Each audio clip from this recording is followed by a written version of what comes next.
Yo les petits potes, ici Tom Pouce. On se retrouve pour sûrement la vidéo que j'attendais le plus de cette période de Noël.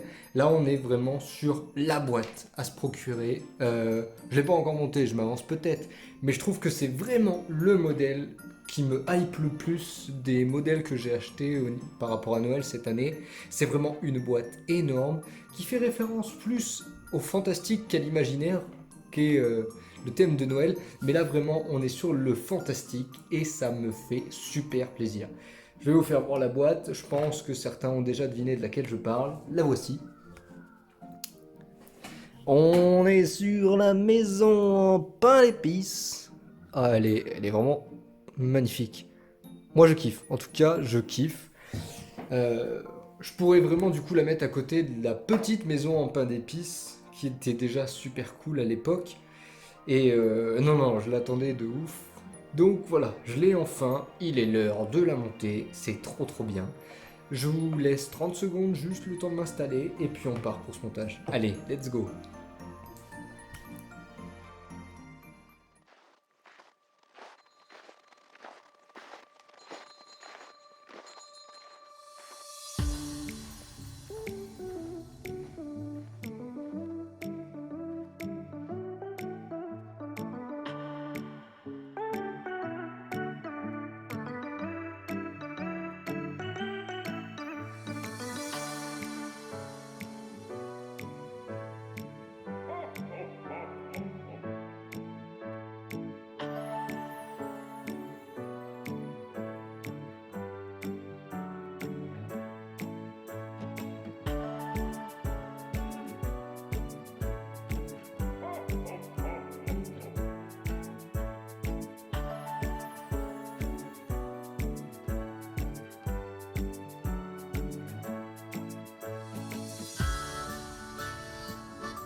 Re.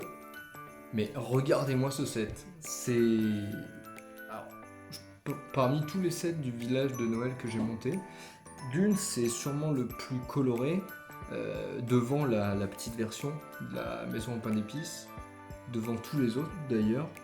Et puis je trouve que il est déjà relativement volumineux, en plus, Coco à l'œil. Il est relativement volumineux. Il fait un petit peu penser en termes de dimension au cottage, un tout petit peu moins profond. Mais au niveau des formes, ça fait vraiment du coup maison. Donc ça c'est relativement sympa. À côté de ça, il y a pas mal de petits jouets qui viennent combler un peu de vide. Les deux personnages en pain d'épices sont trop beaux. C'est après le porte-clés, je crois que c'est les premiers personnages en pain d'épices. Donc ça vient rajouter aussi des personnages différents à la gamme Lego, c'est super bien. Regardez-moi ça. Alors déjà, la maison a quand même une très très belle dimension.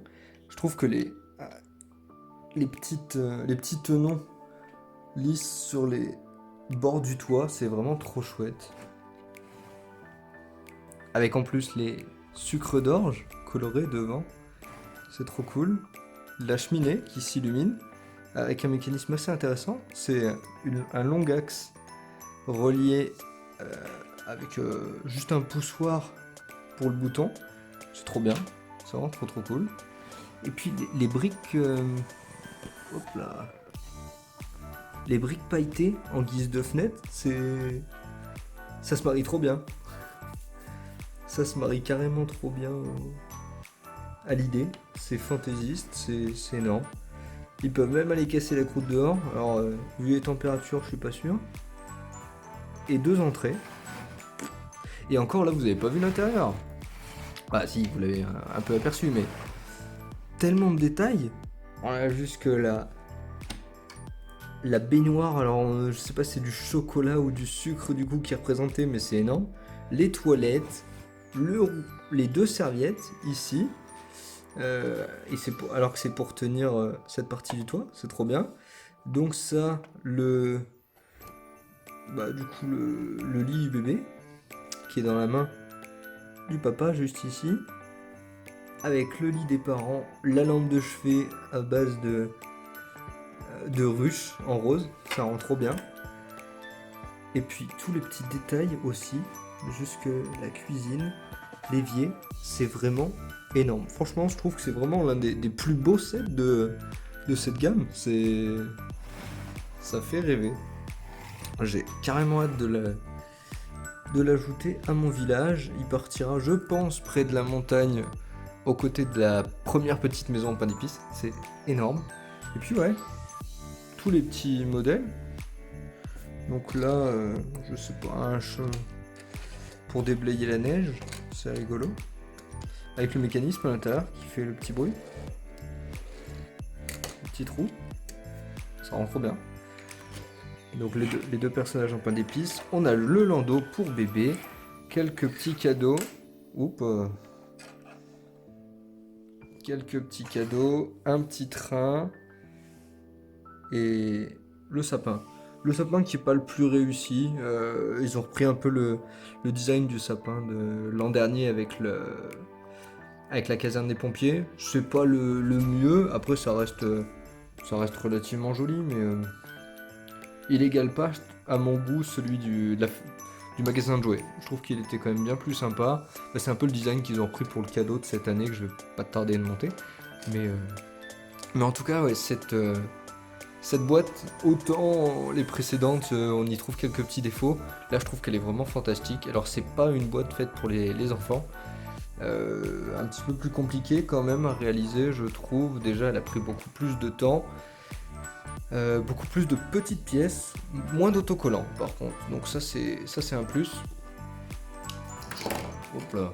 Moins d'autocollants, c'est vrai que c'est ce qui est un peu rébarbatif sur les boîtes pour les enfants. Mais beaucoup de détails, beaucoup de couleurs, et elle est fantastique.